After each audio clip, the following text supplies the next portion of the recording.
Hello. What up? Hello. What's going on, man? Nothing much. Busy week. Had to take the kids to the dentist yesterday. Found out my little one has 8 cavities. Yeah, So, I've been there multiple times. So, yep, uh, I get it. that's I fun. That's fun.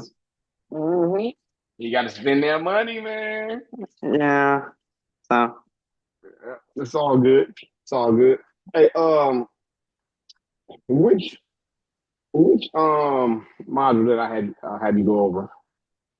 I feel DB like kind of. yeah. Which one though? I'm having you mixed up with Mateo right now.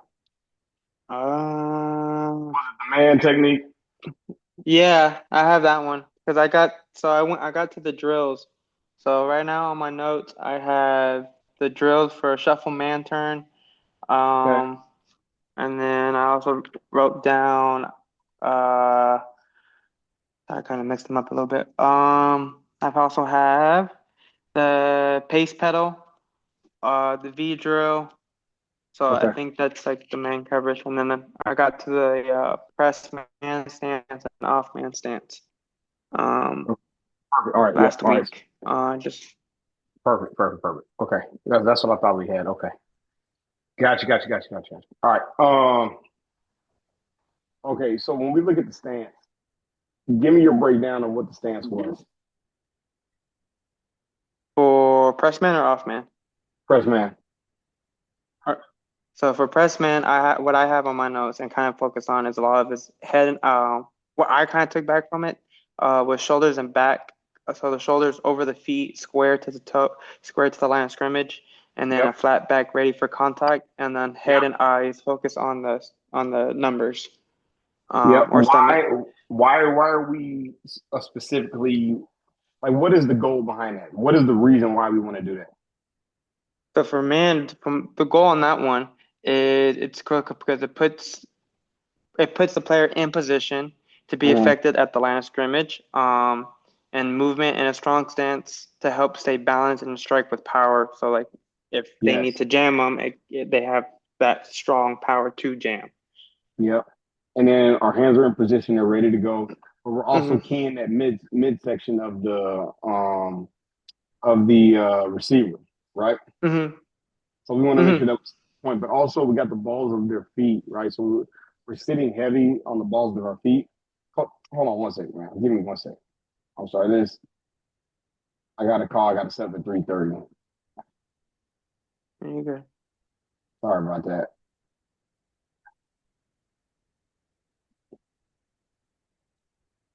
Okay.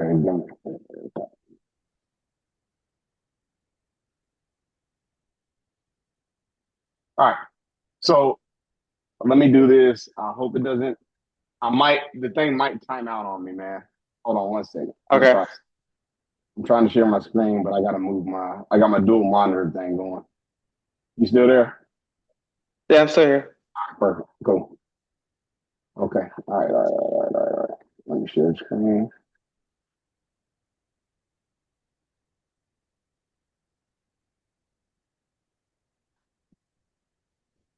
Okay.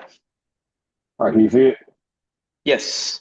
Okay. All right, yeah. So look, when we go in there, like specifically speaking, with the balls of our feet, we want to stay on the balls of our feet, right? So that allows us to move Hmm. laterally.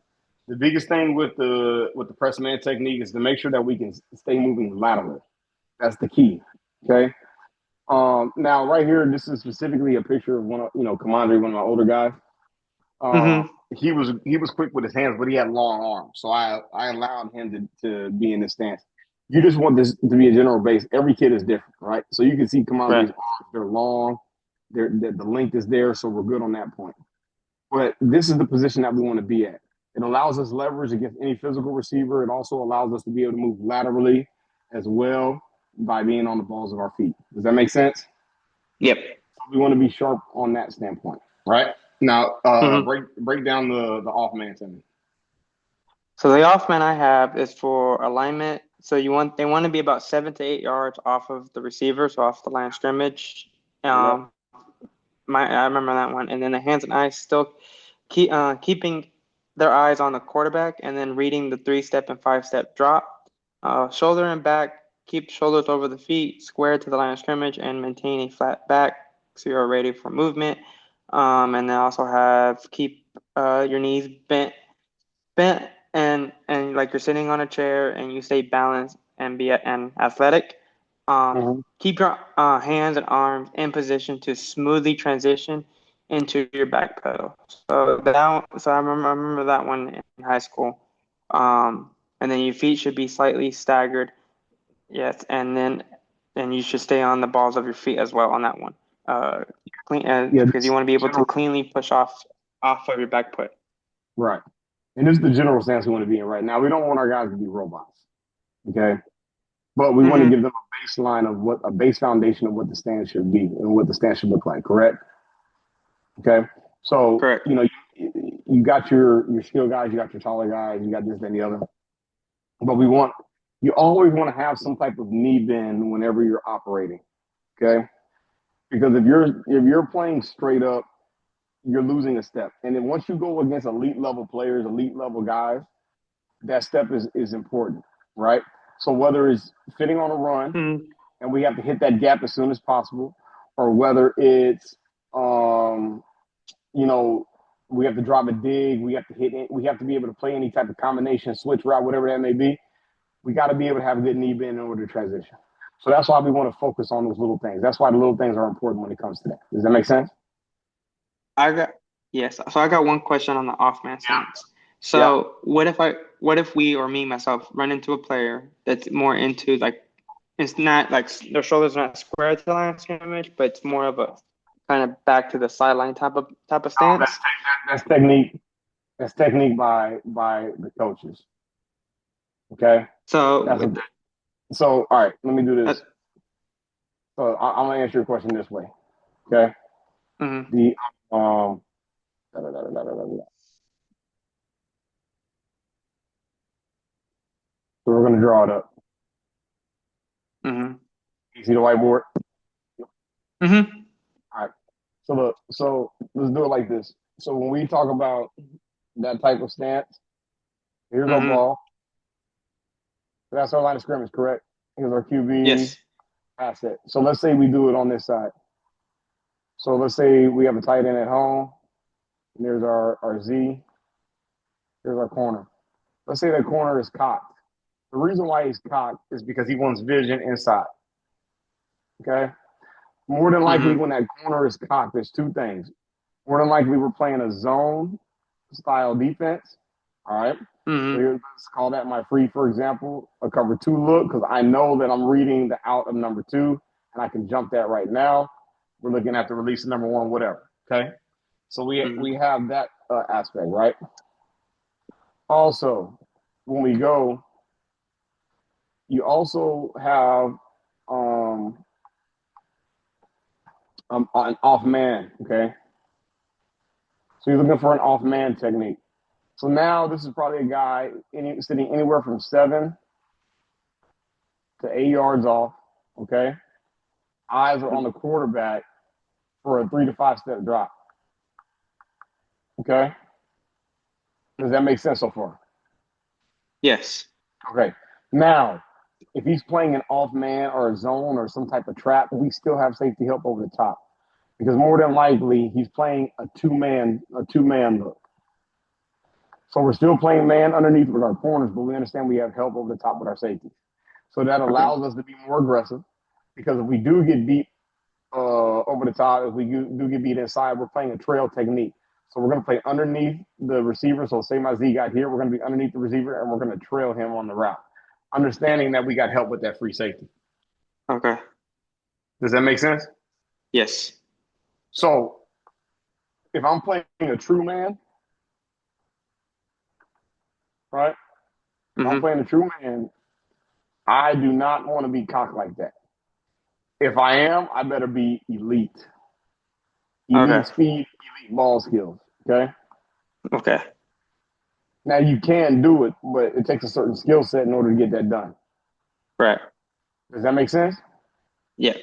Because All right. I asked that just because I know most kids I know some kids kind of like that, and I'm like, well, we want to focus more on the foundation of it. Uh, So I don't want, but like if they're comfortable with it, I don't want to take that out their way. But like all right. also kind of just it just kind of depends on how they play and what and if it's obviously if it's not working for them, then we just go back to the foundation. Yep, makes sense. So you see how that works now? Yeah. Boom. So we're good. So now you have the understanding what that is. Okay. Okay. All right. So now let's move on. Let's go to the other section of it. On this thing.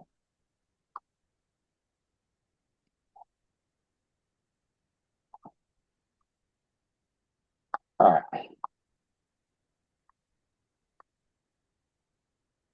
There we go. All right. Can you see it? Yeah, I can see it. Okay. So now let's get to the press. So give your takeaways from the press as far as your notes are concerned. So with those, I don't really. I mean, because I remember I was sorry, my dad. Very good. Sorry. With those, I don't. 'Cause I remember I was there when you were coaching it, especially with when we were doing those individual drills. Oh yeah, Um, yeah, yeah. Mhm. so I remember a lot of it from that one. Because like I remember it said the number one, the number one effective punch, like you said, is the jab, right? Why? Why is that? Because we want to be because it's if I remember correctly, it's the jab because all that force is the first step, and that first step, what you're aiming. Trying to remember. So it's your same hand, same foot. Yeah, same hand, same foot. Sorry. Generates the most power, and then we want to punch with our thumb up. Mm-hmm. Here, our elbow is bent, it's weak. Here, our elbow is strong, we lock out the defender. All right? Mm-hmm. So that's the big thing that we want to do. So you didn't watch this video? I didn't. I watched a little bit of it, and then I started writing down the notes as I was writing. So, like, there's one of the drills, right? So, our jab. Mm-hmm. Yes, man. It's been a long night, dog. Um, your boy been up and rolling all day. No, So, you're here, good. um, with the Corian, like right here, working that jab. Okay. Mm-hmm. Working the same hand, same foot. That's a guy giving us a speed release. We want to be able to utilize that. The reason why we want to do that is because we generate the most power with this with the same hand, same foot. All right. So the reason why the jab is the most powerful jab or powerful punch is because one, it generates quick sudden power, right? That's first thing. Mm-hmm. When you have your same hand, your same foot, you're locking down your base. So it's not allowing a free release by the receiver. Does that make sense? So the reason why we want Mm-hmm. to drill this with our guys, we want to get them used to working same hand, same foot in a press scenario. Now, the number one thing that people are going to say is, well, that doesn't work, man. And you got to go opposite hand, opposite foot. Meaning, if the receiver is releasing out to, so this would be my left hand side, they want that left arm to be able to go. I tell people to shut up. Here's why I tell them that. Because you have to know what coverage you're in. If you're playing a man coverage and you know that you have safety help over the top, you can be aggressive as an underneath defender.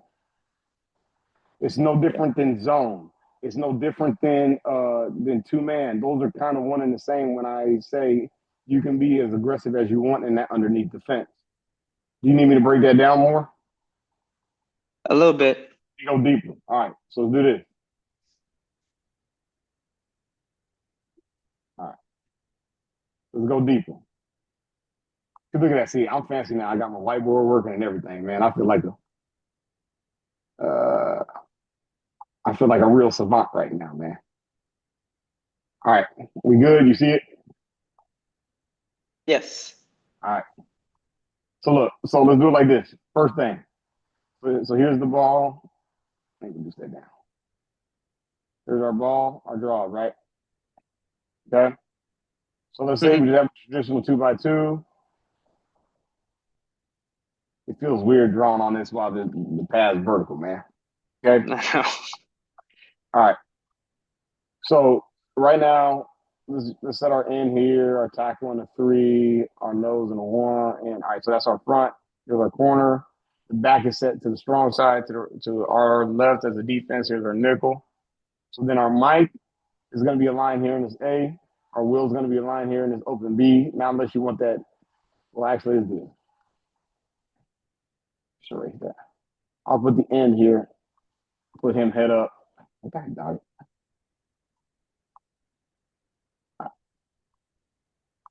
I'll put the end head up here. That'll walk the wheel out. Corner. That's our free and our strong. Okay. Now, let's say we're playing a zone. Say we're playing cover three. Okay. Mm-hmm. Um, Actually, let's say we're playing cover two. So here's our flat corner. Our flat corner. Here's our wall player. Kind of our wall player. And then he'll run the middle depending on the coverage, right? These Right. three guys, or these, excuse me, five guys can be aggressive. The reason why they can be aggressive is because we have help over the top. So, for example, if they bubble and slant, I know that he's going to push to the slant. He's going to push to the bubble, for example, right? Now, of course, Mm-hmm. the ball to be thrown in the air, but I can be aggressive because he is the eraser. Does that make sense? Yes. Okay. So now let's do it from another sense, right? So let's say we're in a cover three now. All right. So now what happens if we're in a cover three? First of all, that changes the alignment. So now let's go back here. He's going to be outside because we want to move this wheel into the box. This wheel is going to be a B gap run defender. Mike's going to be an A gap run defender. My tackle B ends outside C, A gap, outside force C gap. Okay. So that means my free safety is going to have to run down and be a curl flatter. My corner is going to play a deep third. My strong safety is going to roll to the deep third. He's going to roll to the deep third. He's going to be a curl flatter. He's going to be a hook and a hook. Okay. So now, who are the defenders who can be super aggressive on any underneath route concepts? The free safety and the nickel. So one, two, three, four. Cool. Four players can be aggressive. So what do I mean by aggressive? If he runs a wheel, for example, this free safety has to run with him. Correct? Yeah. Yeah. Okay. So that's what you have to be aware of. But what I mean by aggressive is this: if, let's say this guy runs an under, right? Uh-huh. One of the things that the linebackers and the underneath defenders, right here, the ones who are boxed up, the ones that they my dang pen keep dying. God dog it, my pen done died, man. Hold on, give me a sec.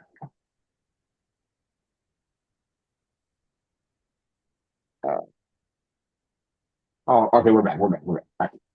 So the one thing that the underneath defenders can do is they can have eyes on the quarterback.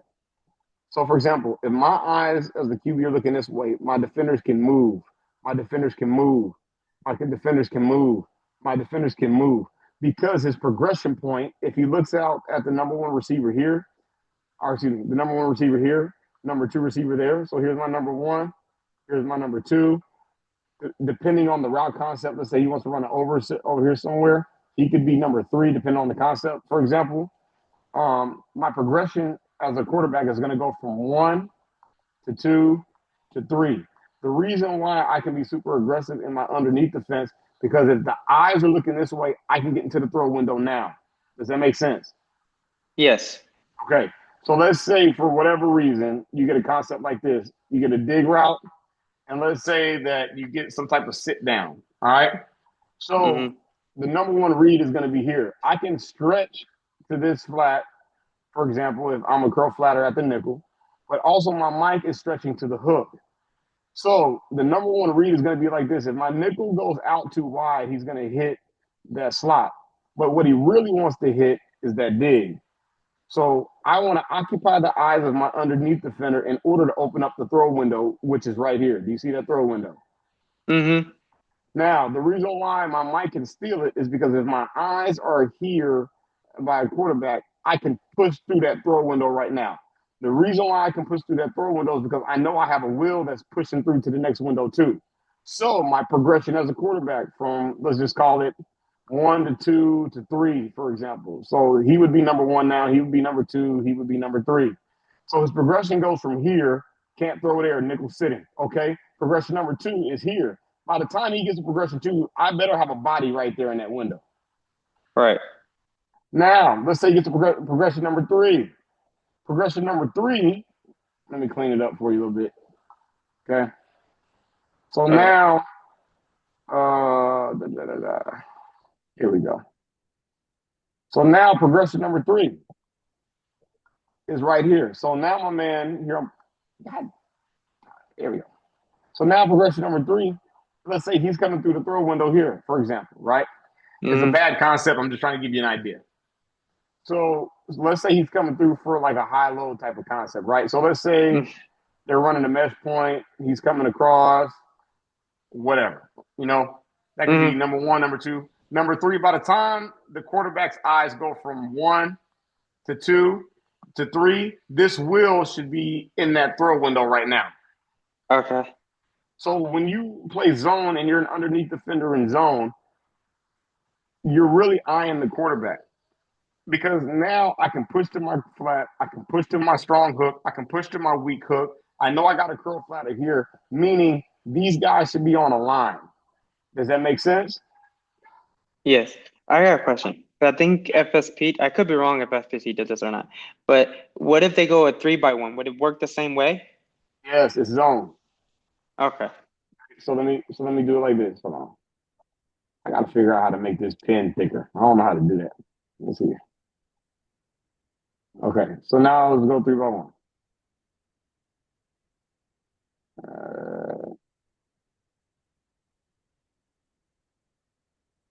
Okay. How do I make the thickness, man? Whatever. All right. So let's go 3-by-1. What in the world is going on here? It's made a diamond out of nowhere, man. All right, scratch it. What? No. What did I do? Okay. Scratch. All right, here we go. I'm losing my mind over here, man. All right. Here we go. All right, so let's say we got 3. All right, so it works the same in the 3-by-1. Here's my here's my corner. It would be my nickel. My mic would have to walk out. My wheel would have to walk into the box. My corner, my free, and my strong. Okay. So now my free still walks down. My strong still rotates to the middle. I still have a deep third here. I still have a deep third there. My nickel is still strong, curl flatter. I still have a strong hook. My hook drops because of the location of the 3 receivers. Does that make sense? Yes. Okay. And then I still drop here. I am pushing my hook towards the string. Coach, well, what happens if this bag flares? That's fine. We have a curl flatter here with the free safeties dropping down. These guys right here, the free, the will, the mic, and the nickel should all move on a string. There's an imaginary string as an underneath the fence. Based Okay. off the eyes of the quarterback, wherever he's looking, we should all be moving together in that string. So if the quarterback is looking this way, and let's say for whatever reason they want to run some type of concept, which more likely is not going to happen, but they run a concept like this, some type of wheel concept, that's fine because my nickel's already moving that way because his eyes are that way. So now my responsibility is to run with that wheel. Now I move into that. So now that Mike is moving into this throw window. That Will is moving into this throw window. That free safety is moving into that throw window. That's why elite quarterbacks always want to manipulate the defenses by their eyes. They may want to look one way to come back another way. Does that make sense? That's where Yes. on defense, you've got to be able to move together. You've got to be able to move together on one string, one unit, moving right down this imaginary line all day, every day. All day, every day. My eyes are on the quarterback. My eyes look this way. Boom, move, move, move, move. My eyes come back this way. Move, move, move, move. Everybody. When it comes to the pass game, does that make sense? Yes. So it's the same thing when we're playing man coverage. If I'm playing man coverage, there's got to be an erase all button, man. I got to figure this part. All right. So it's the same thing when we're playing man coverage, dog. So if I'm in a 2-man and I know that I have safety help over the top, I can be super aggressive in my press. Okay. I need to get hands on right now. Here's the ball. Let's say here's my receiver. I need to get hands on right now because I know I have a safety here. I want to clear the picture for the safety. So depending on what happens here, my safety can make a play, and he get eyes on the quarterback and just be a straight ball player. Does that make sense? Mhm. Does that make sense? Yes. Now, what happens if we're in a single high defense? Okay. So if we're in a single high defense, a pure cover one, like our cover white, for example. Okay. So let's just go doubles, whatever.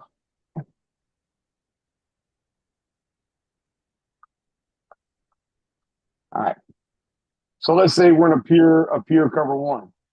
So that means everybody's locked up. So my corner's here, my nickel's on him, my wheel's covering down here, my corner's on him. Or excuse me, my wheel's in the box. I'm sorry. Will is in the box. Mike's in the box. So they're regging the back.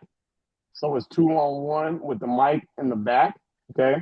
Then I have my free safety coming down and covering here with my strong safety moving to the middle.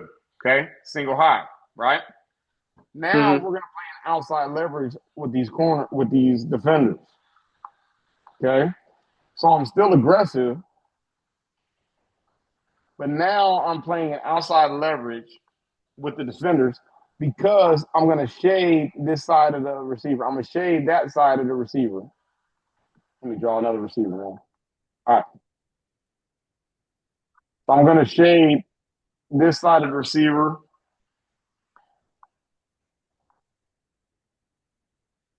I'm gonna shade outside here, and I'm gonna shade outside here. Why? Because I have help inside.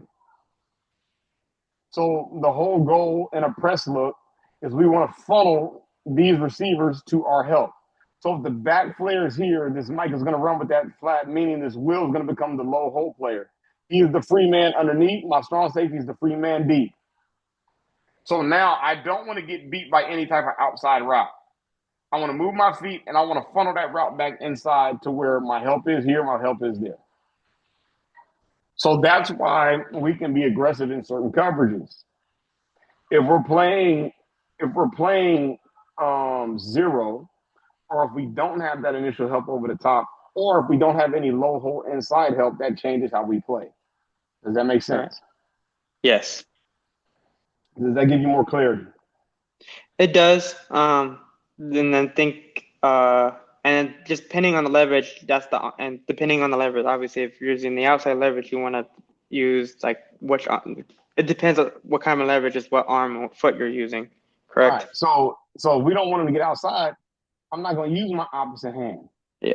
I'm allowing the receiver to have a free release. Mm-hmm. No, Oh, sorry. the point of press coverage is to get your hands on the receiver. Yeah. Nothing irritates me more than being impressed and we're giving ground. Right. Especially if we're playing two man, what are we giving ground for? We literally have a safety behind us. Now, if we get beat deep, I'm cussing the safety out. Say, dog, where you at, brother? Does that make sense? Like that was that same 7v7 play when it was the safety that got beat. You the deep guy. What we doing?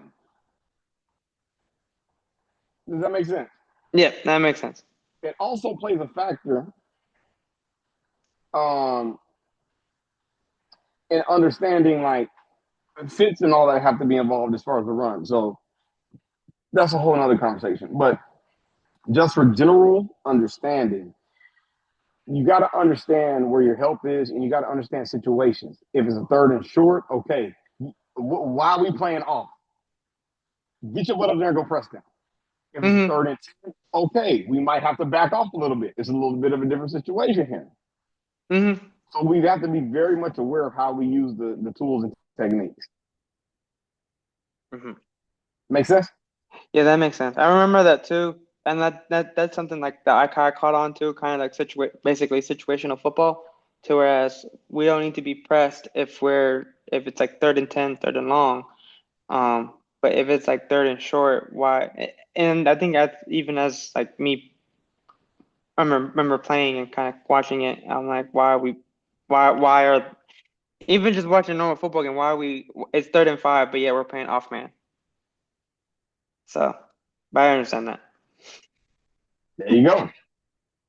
Then let me share mine. Um, did you look over any of the other press stuff? I'm just gonna do that today. Okay, I'm trying to at least do a module a day if I can, if I have the time, because I'm always up and at it. I know that I have time today and I have time tomorrow. At least most twice a week. that's fine. And so that's so, but that does that give you a better understanding of what it does? That, yes. Like it's as simple as it's literally as simple as cover your man, Mm-hmm. but it's more complex than covering your man. So we can't be dummies on the football field. We got to understand situation. We got to understand down and distance. We got to understand alignment. We got to understand, are they in a bunch? Are they in a close? Are they tight? Are they wide? Are they aligned on the numbers? All that stuff matters. Because, for example, if you're aligned outside of the numbers, the likelihood of them running an outside route is very, very, very, very low. Outside of a go, maybe a comeback, depending on if you're playing college or NFL rules, depending on where the hashes are. But a lot of that changes. And there's not, as I was saying here, thinking there's not many outside routes other than, No, other than that's why I I keep like, as you what told me that, say that one more time. I said. What do I say, Nate? I always say all the time, football ain't that hard. It ain't that hard. We want to be geniuses when we don't have to be geniuses. It ain't that difficult. All right, so number one. So here we go. So let's call this the hashes. Here's our hashes, correct? Mm-hmm. Okay. And whatever, just numbers. For lack, I'm just gonna do this to make it easy. Here's the That's fine. numbers. Okay. Mm-hmm. The receiver lines up out here. Why in the world are we playing outside leverage as a corner? For what? Let's call the ball on the hash, right? So let's say Mm-hmm. the ball's on the hash here. More than likely, a receiver is going to be lined up. The slot receiver is going to be lined up on or inside the hash, and then the other receiver is going to be lined up inside the numbers from that standpoint, correct? Mm-hmm. So here's the numbers, okay? The other receiver, if we had a line, is going to be lined up between the hash and the number. So Mm-hmm. what are we playing outside leverage for? If there's really only two routes they can run outside of the number: go ball, come back. That's it. When you break it down like that, I never realized how like, oh, it's crazy. There's only two outside routes. Because now you need to understand concepts. Mm-hmm. Okay. So you always hear offensive coaches go, "Where's the ball at? Right hash, left hash, middle." Okay. They do that for a reason. Okay. So now let's say the ball is on the right hash. So that limits my route combinations. So more than likely, if the ball is on the right hash, more than likely, the type of route you're going to get from a concept standpoint, you might get a double end, or they call these mirror routes. Mirror routes. The reason why they're called mirror routes is because they're the exact same route by both receivers. Okay? Mm-hmm. Because look at where the ball is located on the hash. Okay? Another concept you might get some type of clear. So you might get, some people call this like an NCAA route, depends on whatever office you're in. You might get some type of clear route like that. Okay? Depending on where, the type of offensive philosophy that you're going up against, you might get some type of high low concept. So here he comes under, boom, he comes over. You might get some type of dig, or you might get some type of post attached to that. Because what do I always tell the guys? If there's one under, if there's one in front, there's one There's behind. always one If behind. there's one in front, there's one behind. Does that make sense? Mm-hmm. So those are the combos. So if I'm the corner sitting on this side, I see this dude outside the number. Okay, he can run a go, boom, quick clear out. So let's call it third and two. Okay, let me get him outside the numbers, clear that corner. Let me run a little sit down route right here. Boom, hit it. I just need enough space. You see how that works? Yeah, it does. And I'm just like, wow. Just because I'm like, I never, when you break it down, it's like, it's that simple. Yeah. So now, I don't know if you've seen me post this video about like Buzz, Sky, all that. I don't know if you've seen that or not, right? Mm-hmm. So now we get into a game plan sense. Okay. So for example, those usually come in when you have a player, when you have a tight end at home. So the tight end's in the home position on the line of scrimmage, for example. So now, if we have our free safety, if we have our, let's call that our will linebacker. So if I say Buzz, Buzz is referring to the backer. If I say Sky, Sky is referring to the safety. If I say Cloud, Cloud is referring to the corner. Why? Cloud starts with a C, corner. Sky starts with an S, safety. Buzz starts with a B, backer. So all we're doing is trading responsibility who's going to be the curl flat defender or flat defender. So if I go buzz, buzz, buzz, bail, go here. Curl flatter, deep third, get out of there. Does that make sense? Yes. Okay. So if I say cloud, okay, boom, he's gonna shoot, he's gonna sit heavy, flat, over the top, wall player number two. So now when I say cloud, cloud, cloud, I got safety help over the top. Over the top here, I'm sitting heavy. I'm jumping anything to the flat. I'm the vertical hook slash wall player number two. I'm the number two receiver, which would be the tight end here. If I say uh, if I say sky, now sky is referring to the safety. Okay. So now the safety is going to be now the curl flatter slash force defender, the force player. Okay. We're going to rotate that corner deep, and then we're going to have him be either the hook or rotate inside, depending on what the defense is and what they're giving us. So now he becomes the guy, depending on game plan. So, for example, if we're playing a team, so let's say that we're playing a team that likes to give us a slant, a slant, and a quick out. When we used to play the New Orleans Saints, they used to do this all the time. Okay. So what we would do is sometimes we would go cloud, cloud, cloud, cloud, cloud, check cloud. So boom, we're jumping this right now. And as soon as we jump this, we're exchanging it. Back is pushing to the slant window right now. Safety's over the top to clean it up. Does that make sense? Yep. His eyes are on number two. When he throws that, we're hitting it. As soon as the linebacker sees number two go out, boom, we're going to number one right now. Cutting it. That makes sense? Yeah. Say if a team likes to have a lot of concepts where they like to run a lot of let's say they're into the boundary. So this would be considered a boundary with the ball on the hash and the two receivers inside, right? Mm. So let's say that they like to run a lot of slants, for example. Okay.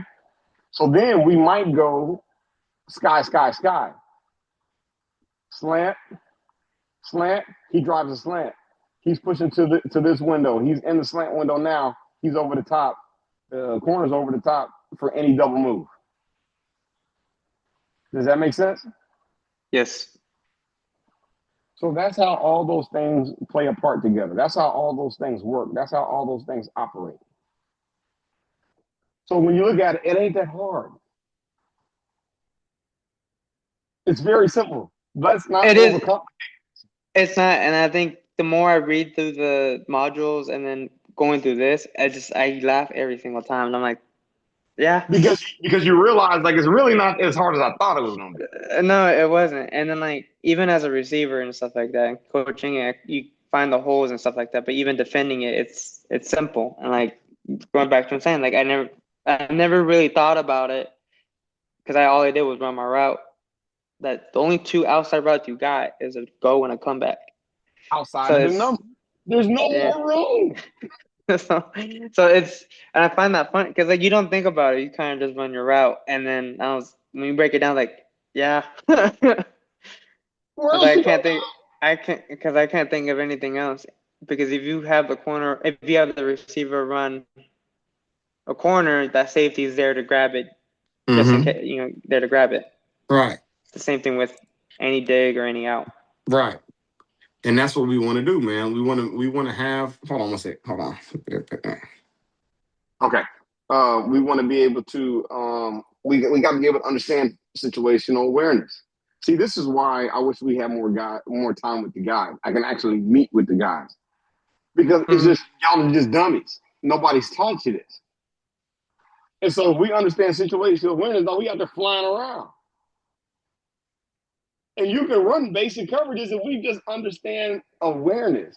Say, man, it's 31. Press, fool.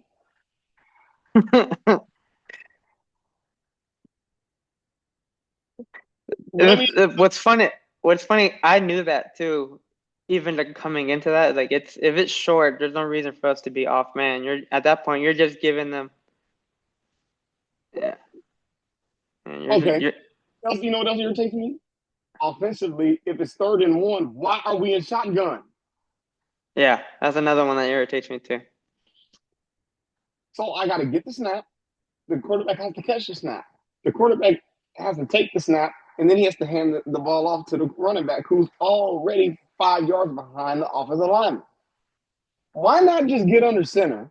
And as soon as the ball is snapped, the running back is downhill right now. And we give it to him as he's moving downhill right now. Hmm. So let's not be Albert Einstein. It's football.